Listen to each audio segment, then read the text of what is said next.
let's go on a journey of deep cleaning all my stuff. And I have a lot of stuff.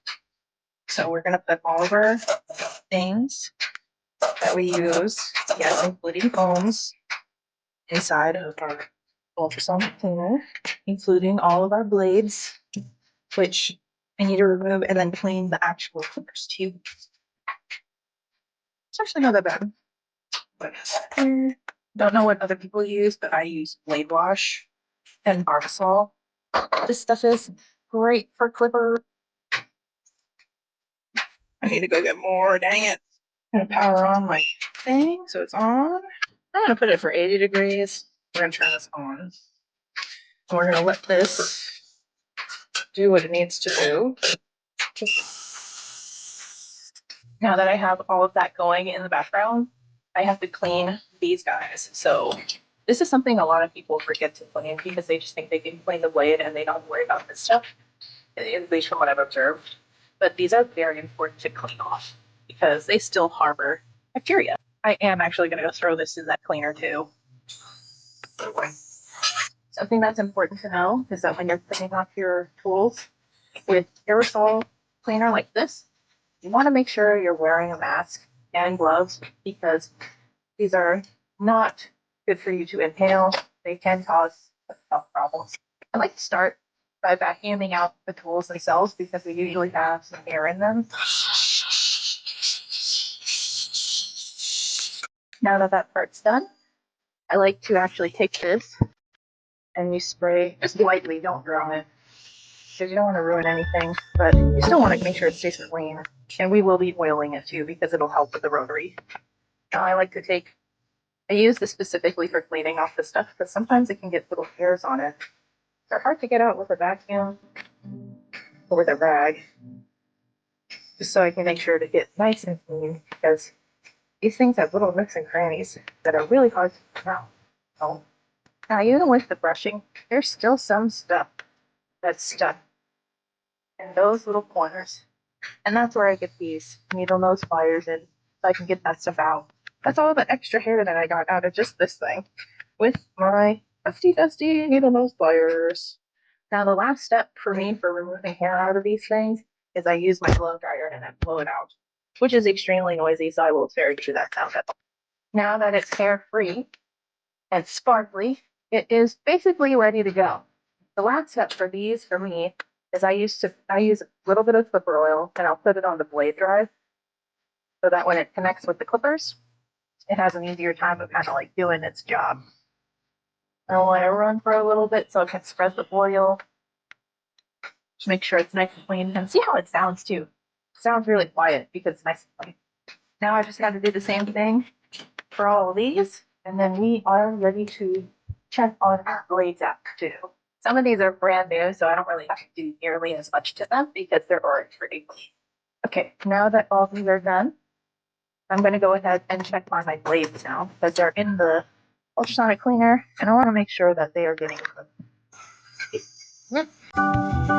Honestly, I do clean my blades pretty often, so it's not a surprise that it's not super dirty, which is really nice. Now I just need to wait 4 more minutes for the cleaner to finish so that I can show you how I finish cleaning my blades. In the meantime, I'm going to show you how I clean my shears, because these need to be cleaned too. Something important to know about shears is that when you oil them, they stay sharper for longer. And if you keep them clean, the micro debris will help, the lack of micro debris will help them sharp for a long period of time. So usually what I like to do is I will use the pool care to clean it off really quick. You can use other things like my sharpener has suggested before in the past to use Dawn and water. That works fine too. It's just kind of whatever you prefer or what you have on hand that you like to use. But I like to use like something that does have a sanitation aspect to it so that it cleans off all the dirt and stuff.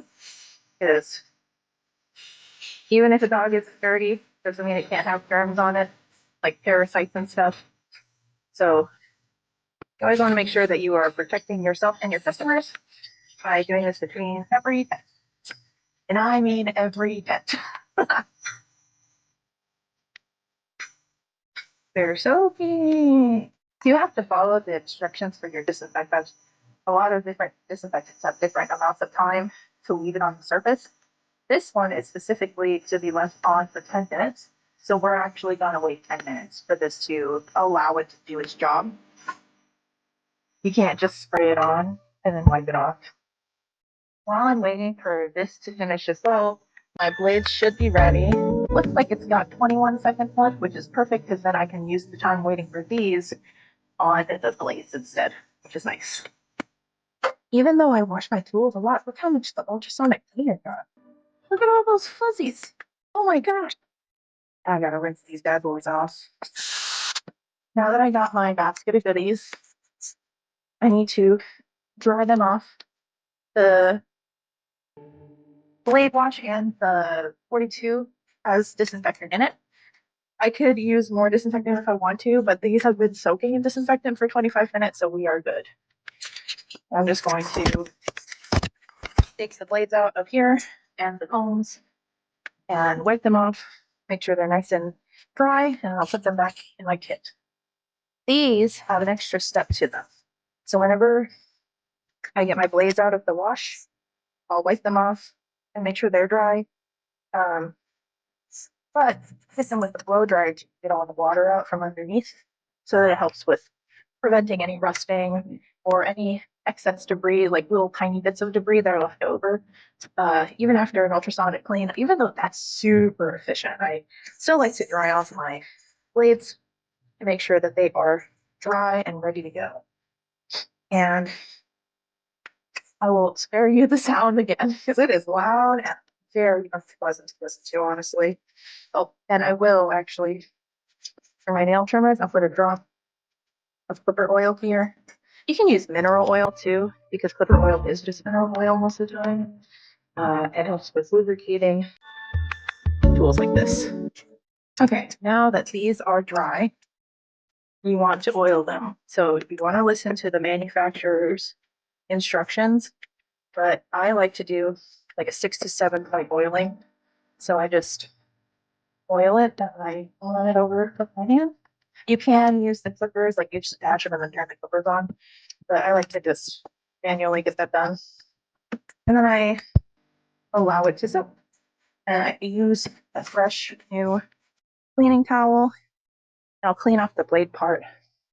But this is ready to go. Part 2 of cleaning all my stuff, because I don't really know how to use TikTok to edit my videos that well, and I ran out of time. So during the time that I was editing as well, I did take the time to get my blades all cleaned and sanitized, and then I also added oil. So oil helps this to stay sharp and lubricated, which helps with this motion of doing the work. Normally, I like to leave this on for at least 10 minutes, which during the time that I was kind of messing around with the video, it ended up being 10 minutes. So what I do is I'll take the excess and I'll just wipe it off. And now I got to do that with all the rest of these too. And clean off all my blades, well, all my shears. But they are also blades because they're sharp. And there we go. That way it's nice and sanitary, sharp, and lubricated. Yeah, other than that, that's kind of how I do all of my deep cleaning for all my clients' dogs and cats that I see. Mostly dogs right now, but that's usually the case. I hope that you guys are having a great day and you guys are staying safe. And I look forward to seeing you in the next one.